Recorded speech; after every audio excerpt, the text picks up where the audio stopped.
A short distance from Glasgow city central, on the south bank of the River Clyde, is an area known as the Gorbals.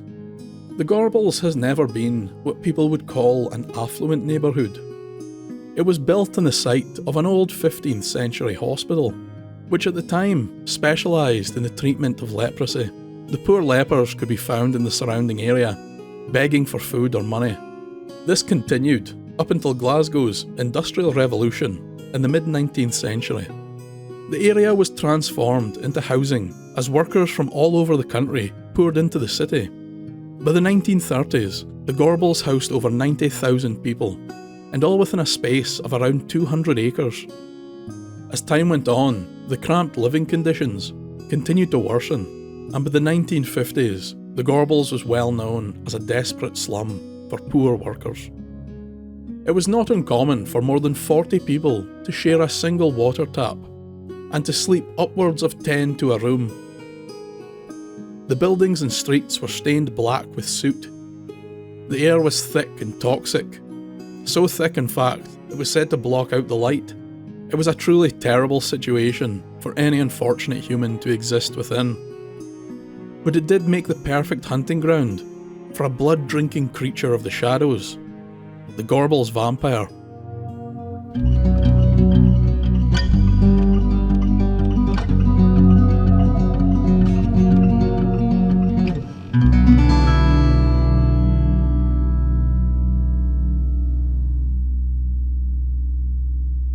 In 1954, strange and horrifying tales began to circulate the playgrounds of Glasgow. I didn't know what they called a vampire. We were told, or we picked up in school, it was somebody called the man with the iron teeth. So this started, and then it started describing who's this man with the iron teeth, and he apparently had big fangs, and come down like a walrus or something like this, and he's kidnapped two boys, and what happened, and we're all trying to figure out, well, who's the two boys? So it must be somebody from another street or something. And then it snowballed from there, and they said, and this guy's living up in the gravy. A hideous and ghoulish creature had kidnapped and murdered two local children. The creature was known as the Gorbals Vampire, or the man with the iron teeth. He was said to be 7 foot tall, have blood-red eyes and sharpened metal teeth. The stories going around school had it that the vampire would drink the blood and eat the bodies of his victims. It wasn't long before every child in the area had their own tale of the vampire. Some saw him at night, prowling in the darkness. Others saw him hiding in the shadows. But they all knew that the beast rested within the southern Necropolis, the city of the dead. Glasgow's southern Necropolis was built in 1840. It is the second largest cemetery to be established within the city. It was created to provide a far more extensive burial area and was a direct response to the crowded state of the old Gorbals Burial Ground. Back in those days, there was no such thing as a children's play park, and due to how crowded the streets were, the local children would play in the necropolis. The school teachers and many of the children's parents wouldn't believe these fantastical stories of iron teeth and vampiric ghouls. But someone would have to put a stop to this creature. And if none of the adults would help, there was one last resort. The children would take it upon themselves, and in true Glaswegian style, before they left on the vampire hunt, they armed themselves. I'm not really scared, because you didn't know what was going to go on.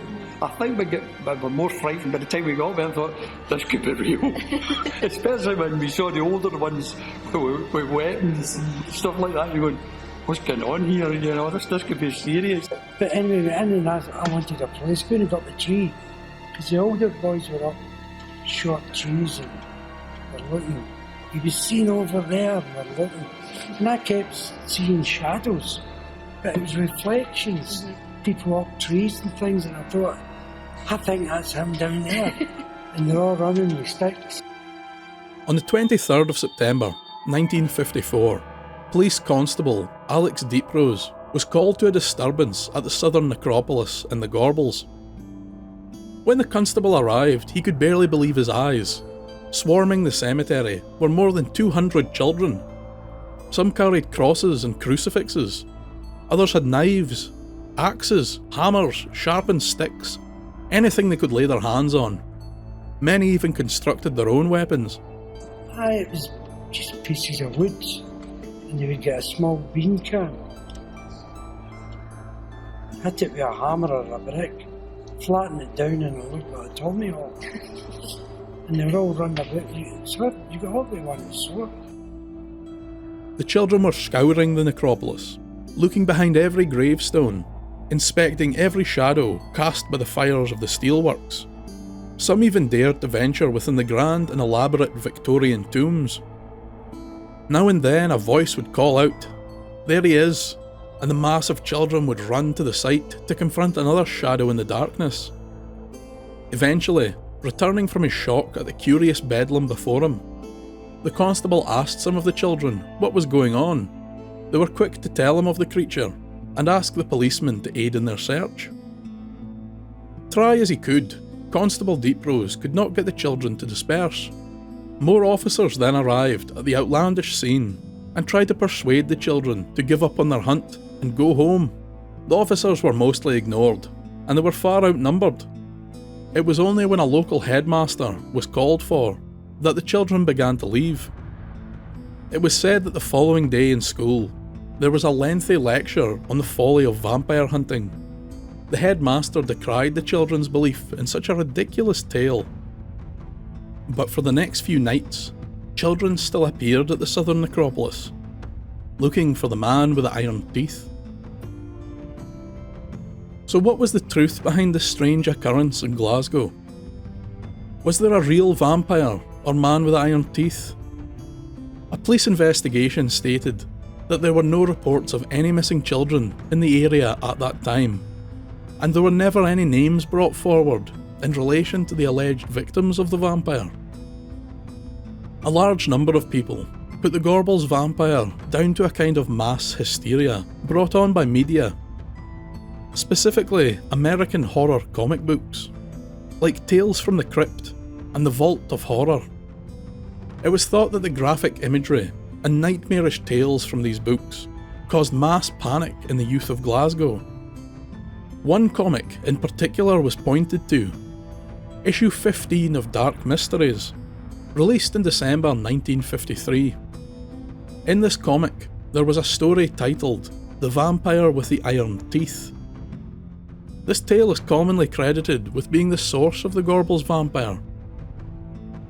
The idea of American horror media corrupting the young children of Scotland was so pervasive at the time that an alliance of parents, teachers, politicians and religious leaders were proposing legislation to ban the sale of these American comics.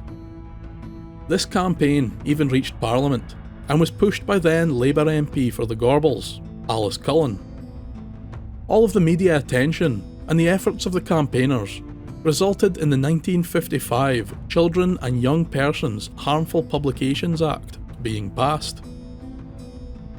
This act restricted the print, publication, sale or hire of any comics which featured crime, violence, cruelty and incidents of repulsive behaviour. This act still stands today, although no one has yet to be prosecuted under it. Many people were sceptical to the idea that the hysteria was brought on by American media, none more so than the children themselves. Many of the people interviewed, who were children at the time of the hunt, stated that they had never seen or read these American comic books. In fact, many didn't even know what a vampire was. When they said to you about a vampire, what did you picture in your head? It was like a monster, but I couldn't picture or imagine it. But I knew it would be frightening. Did they like have a description? Did they say about a description or anything? No. No, when we went into the graveyard, people were saying it's green and different things. You know, when you try to picture this in your head, and I'm thinking, how far are we away from the gate? No, seriously, because if it comes, we'll need to run. Some have credited the idea of the man with the iron teeth to a passage in the Bible.